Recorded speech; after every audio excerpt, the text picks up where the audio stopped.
Salve, salve nação alvinegra, começando mais um vídeo aqui no canal John do Timão. Então se você tá chegando aqui agora, já deixa o seu like, se inscreve aí embaixo para a gente bater a meta de 105 mil inscritos. Conto com a colaboração de todos e vamos pra cima. Uma ótima terça-feira para todos os corintianos e corintianas que me acompanham. Semana importante, né? Amanhã já temos a segunda rodada do Campeonato Brasileiro. Se inicia hoje, acho que é o jogo Fluminense-Bahia, se eu não me engano, tá? E aí, amanhã o Corinthians entra em campo. Temos outros jogos aí, no fim de semana novamente. E no meio da semana que vem, o jogo da Sul-Americana. Então, família, peço que me sigam nas redes sociais, Instagram, TikTok, Kawaii, Twitter, todos os links aqui embaixo na descrição. E vamos pra cima. Editor, pode rodar a vinheta.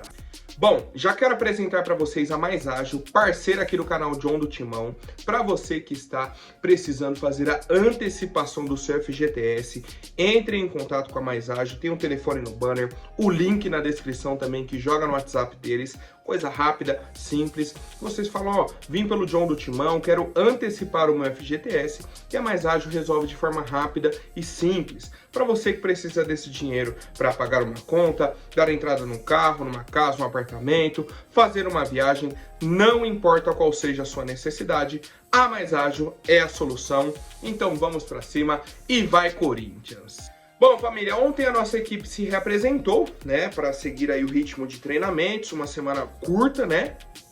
Jogamos no domingo, tem segunda e terça para se preparar para o jogo de quarta. Aí tem quinta e sexta para se preparar para o jogo de sábado.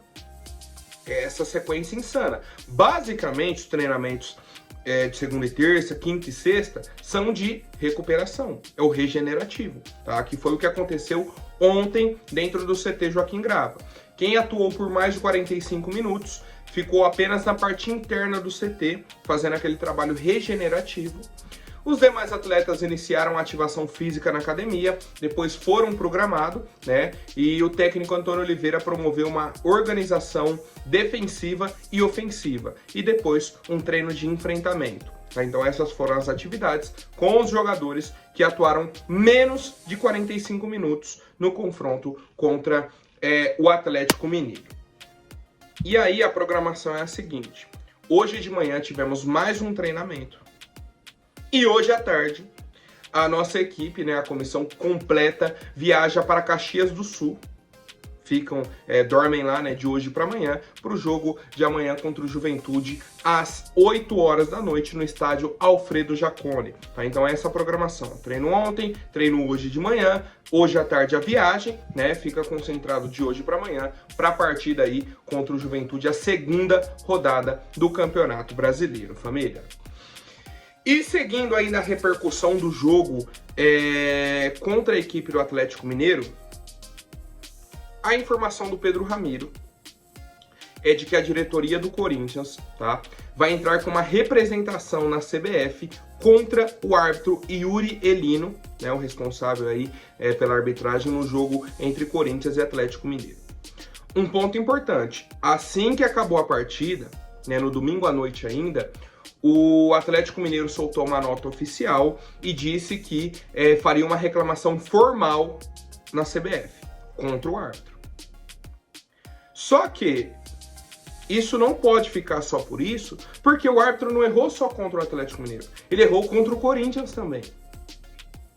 E aí, por isso, essa resposta da diretoria, para não ficar parecendo que o árbitro Yuri Elino foi lá, prejudicou o Atlético Mineiro e favoreceu o Corinthians. Não, ele prejudicou o Corinthians também, ele prejudicou o jogo, certo? E o Corinthians vai entrar aí com essa representação contra o árbitro na CBF, tá? Eu acho que não vai dar em nada, né? Vai ficar por isso, o Atlético reclamou, o Corinthians reclamou, beleza, segue a vida, tá? Mas só pela reclamação do Atlético, o Corinthians é praticamente obrigado a reclamar também, para não parecer que o Corinthians foi favorecido, tá? Essa é a minha visão e eu quero saber a opinião do torcedor, família. Bom, agora falando sobre a Copa do Brasil, tá? A CBF divulgou aí, né, a data do sorteio da terceira fase, certo? Confirmaram aí para amanhã, dia 17, né, quarta-feira, às 2h30 da tarde, né, 14h30. O evento vai ser realizado aí na sede da CBF no Rio de Janeiro, certo? E aí, para o torcedor entender, temos 32 times, serão divididos em pote 1 e pote 2, de acordo com o ranking da CBF. O Corinthians é o 6º colocado, confirmado aí tranquilo no pote 1. E aí vai ser sorteado contra um dos adversários do pote 2, tá? Essa terceira fase são jogos de ida e volta, né? A primeira e a segunda fase eram jogos únicos. O Corinthians pegou o Cianorte e depois o São Bernardo, né? Contra o Cianorte tinha a vantagem do empate. Contra o São Bernardo era se empatou vai para os pênaltis, mas jogo único também, tá? Agora, partidas de ida e volta sem critério de gol fora. Empatou 5-5, empatou 0-0, pênaltis, certo? Igualdade nos placares, pênaltis. Ah, um jogo 10-9, o outro 1-0, pênaltis, certo? Não tem, gol fora, isso, aquilo, não tem vantagem alguma, certo? E aí, vou apresentar para vocês aqui os classificados do pote 1 e do pote 2, né, para essa terceira fase da Copa do Brasil. Então, o Corinthians está no pote 1, junto com Fluminense, Flamengo, Palmeiras, São Paulo, Atlético Mineiro, Atlético Paranaense, Grêmio, Fortaleza, Bahia, Internacional, Red Bull Bragantino, Atlético Goianiense, Ceará, Botafogo e Cuiabá. No pote 2, Vasco, Juventude, Goiás, CRB, Sport, Sampaio Correia, Vitória, Criciúma, Brusque, Operário, Botafogo de Ribeirão Preto, Ipiranga, América de Natal, Souza, Amazonas e Águia de Marabá. E aí a pergunta que eu faço para vocês é a seguinte: quem vocês acham, tá? Quem vocês acham que vai ser aí o adversário do Corinthians nessa terceira fase da Copa do Brasil? Eu acredito que seja o Operário. Certo? É o meu chute aí, acho que vai ser Corinthians e Operário na terceira fase da Copa do Brasil, certo? Como eu disse, o sorteio amanhã, 2h30 da tarde. Bom, família, agora vamos entrar na parte financeira do Corinthians. Essa semana foi divulgado aí para o Conselho Deliberativo o balanço financeiro do ano de 2023. Finalmente chegaram com essas informações. A gente vinha aguardando, tá fechando o balanço, tá fechando o balanço financeiro do ano passado, já a gente divulga, já. O que aconteceu? Finalizaram, mandaram para o Conselho Deliberativo para ver se eles iriam aprovar ou não, esse balanço, né, a questão aí orçamentária e financeira do Corinthians no ano passado. Vamos para alguns dados importantes. Ano passado, o Corinthians arrecadou 1 bilhão, tá? 1 bilhão de reais. Só que a nossa dívida aumentou. Certo? E é isso que o torcedor precisa entender desse balanço financeiro. E aí eu vou trazer gráfico por gráfico daquilo que foi apresentado para o Conselho Deliberativo. O próprio Globo Esporte divulgou, né, essas imagens, a fonte é a apresentação que vai ser feita aí ao Conselho Deliberativo do clube, e vamos lá, o primeiro gráfico, tá? Dívida bruta do clube mais arena. Em 2020, a nossa dívida bruta do Corinthians mais Neoquímica Arena era de 1 bilhão 558 milhões. 2021, quando o Duílio assumiu, foi para 1 bilhão 619 milhões. 2022, 1 bilhão 764 milhões. Em 2023, ele fechou com 1 bilhão 968 milhões. Ou seja, a dívida bruta do clube mais arena, no fim do mandato do Duílio, foi quase em 2 bilhões. Isso que ele assumiu estava 1 bilhão 558 milhões. Vamos lá, isso é a dívida bruta. Agora vamos para a dívida que eles consideram. Quando o Duílio assumiu, né, no fim de 2020, estava em 1 bilhão 516 milhões.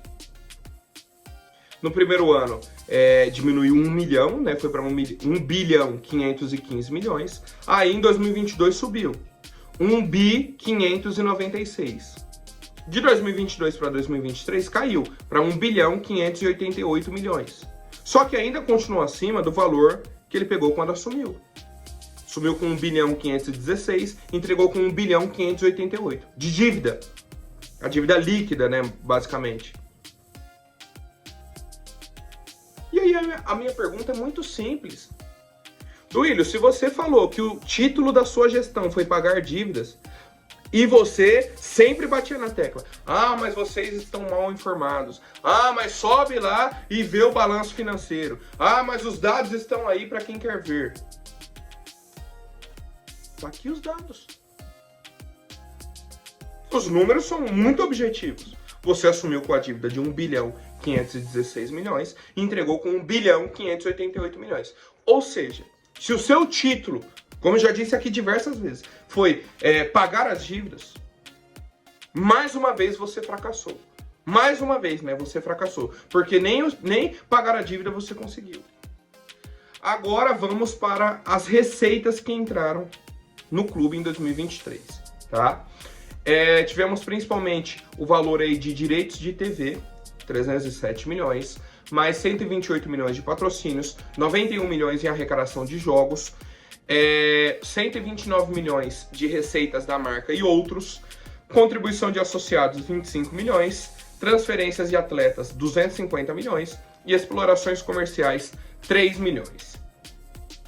Certo? Isso que o Corinthians arrecadou em 2023. E aí entra até num gráfico aqui, né, da receita que entra aí no clube, receita bruta, certo? Não dá pra gente considerar aqui essa receita agora, arrecadou 1 bilhão em 2023, mas receita bruta. A nossa dívida bruta em 2023 fechou em quase 2 bilhões. Certo? É isso que o Duílio comparava. Mas a gente arrecadou 1 bilhão, receita bruta. Se for considerar a dívida bruta, está em quase 2 bilhões. 1 bilhão 968 milhões. E aí eles não divulgaram a receita líquida, tá? Só para vocês terem ideia. E aí vamos lá. Em 2021 a gente arrecadava 521 milhões. Em 2022 foi para 831 milhões.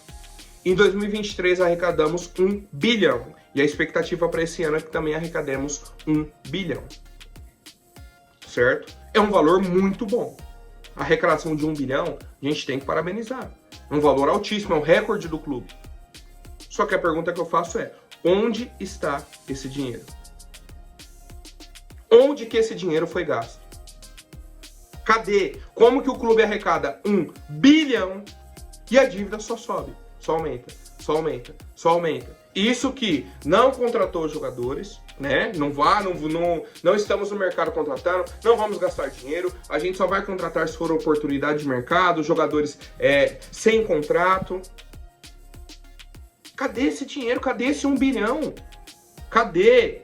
E aí, vamos para o último gráfico, né? Que foram das despesas. Em 2021, a despesa era de 361 milhões. E em 2022, 536. Em 2023, 639. Então você tem uma renda, né, de 1 bilhão, um gasto de 639. E cadê esses 360 milhões? Porque em contratação não foi. Em pagar dívida não foi porque a dívida aumentou. Cadê esse dinheiro? Mostra pra gente, ó, a gente gastou isso, pagamos isso. Cadê? A gente não tem isso, não temos essas informações. E aí, na última coluna aqui, né, temos o que está orçado para ser gasto em 2024. 663 milhões, né, já com a multa da PixBet, a multa do Mano Menezes, são 607 milhões que gastaria, mais esses dois valores, né, da multa do Mano e da multa da PixBet. A minha dúvida é muito simples, arrecadou 1 bilhão, parabéns. Mas como que a dívida bruta chegou em quase 2 bilhões? Arrecadou 1 bilhão e gastou 640. Cadê os outros 360 milhões? Onde? Onde gastaram? Me mostra. Apresenta para o torcedor. Essa é a dúvida do torcedor corintiano. E mais, se houve fraude, se houve algum desvio, a gente torce para que os culpados sejam punidos. Tá? Esse é o sentimento hoje do torcedor e eu quero saber a opinião de vocês, família. Bom, agora falando de mercado da bola, tá? Atualização bem rápida aí para vocês. Segundo o jornal inglês Daily Mail, certo? O zagueiro Murilo está na mira de 2 gigantes do futebol europeu. Simplesmente Barcelona e Real Madrid. Depois que a gente já trouxe que o Arsenal estava interessado, Chelsea, Liverpool, Newcastle, clubes ali da Premier League, né? Que o Murilo foi enfrentando. Paris Saint-Germain também está de olho e tudo mais. Surge agora o interesse do Barcelona e do Real Madrid. E aí, para o torcedor corintiano entender. O Nottingham Forest está passando por problemas financeiros. Questão do fair play financeiro e tudo mais. Já perdeu 3 pontos no campeonato inglês e pode perder mais. Então, o desejo deles é de vender jogadores para aumentar a receita e aí não ser punido pela Premier League. Com isso, a possibilidade do Murilo sair no meio do ano é altíssima, tá? Altíssima mesmo. O valor de mercado dele, nesse momento, está estipulado em aproximadamente 50 milhões de euros. O Corinthians ainda detém 10% dos direitos econômicos do atleta. Se o Nottingham Forest vender o Murilo nesse valor, a gente pega 5 milhões de euros. Tá? Então chegarei aí mais 27 milhões de reais mais ou menos para o Corinthians. A gente na época vendeu o Murilo aí por 12 milhões de euros, né? Ainda tinha mais 2 milhões de bônus, que não foram divulgados quais são essas metas, né? Que o Murilo teria que alcançar e tudo mais. Não sabemos se o Corinthians já recebeu esse valor ou não, mas temos aí esses 10% dos direitos que podem virar aí em torno de 27 milhões de reais para os cofres corintianos, tá? Cara, seria muito importante para o Corinthians essa venda, né? Ajudaria a gente, pô, muito, muito mesmo, mas vamos aguardar, né? O fim da temporada europeia, essas negociações, o ponto é, a chance do Nottingham Forest vender o Murilo é altíssima, e o valor de mercado dele está alto também. Fora a questão, né, de que seria bacana a gente, como torcedor corintiano, assistir o Murilo em grandes clubes da Europa. Certo, família? Vamos pra cima. Agora, rapidinho antes da última notícia, vou pedir para quem não for inscrito, se inscreva aí embaixo e já deixem um like para fortalecer. Família, informação que saiu ontem, tá? Vou até confirmar aqui a fonte para vocês. Primeiro saiu da Gazeta Esportiva, né? O portal IG publicou, a Gazeta Esportiva confirmou, o pessoal veio confirmando, né, essa informação, de que existiu uma conversa entre a diretoria do Corinthians e a diretoria do Atlético Paranaense pela negociação do volante Alex Santana, tá? Um jogador aí de 28 anos, surgiu na base do Internacional, né, de Porto Alegre, jogou no Criciúma, Guarani, Paraná, Botafogo, saiu do Brasil, né, foi para o Ludogorets, depois retornou para o Atlético Paranaense. Cara, é um volante artilheiro, né, tem uma média boa de gols aí nos clubes onde passou. E o Corinthians, a princípio, apresentou uma proposta de troca, né, para o Atlético Paranaense. Queria trazer o Alex Santana e mandar o Gustavo Mosquito. E a gente lembra que o Corinthians também já tentou esse modelo com o Danilo Barbosa, né, o Danilo Barbosa da equipe do Botafogo, e acabou não evoluindo, né, a negociação não foi para frente. Agora, com o Atlético Paranaense, né, o Corinthians tentou mais uma vez, é um jogador da posição que o Antônio Oliveira vem pedindo, né, ele vem solicitando esse outro volante aí, um segundo volante sai mais para o jogo. Teve a questão do Hernani e do Parma, que é essa mesma posição. Ele já pediu para a diretoria está tentando, mas falta recurso financeiro, falta dinheiro. E aí, para isso, o que a diretoria faz? Ah, vamos tentar uma troca, vamos tentar aqui negociar de alguma forma. O problema é, o Alex Santana é importante na equipe do Cuca. E o próprio treinador do Atlético Paranaense já falou isso. Não tem chances de eu liberar o Alex Santana nesse momento. Ele participou aí dos últimos 6 jogos da equipe do Atlético Paranaense, com o Cuca no comando. Então, assim, é um jogador de confiança do Cuca. A chance do Cuca liberar o atleta é baixíssima, tá? Ainda mais que o Cuca, nesse momento, não tem interesse no Gustavo Mosquito, certo? Então, para a ciência do torcedor corintiano, Corinthians foi atrás do Alex Santana, apresentou essa possibilidade de troca, né, do Mosquito pelo Alex Santana, mas o Atlético Paranaense não quer negociar nesse modelo e o Cuca não quer liberar o volante para a equipe do Corinthians. Certo, família? Por hoje é isso. Amanhã eu volto com mais novidades sobre o nosso Coringão. Até mais, um forte abraço e vai Corinthians!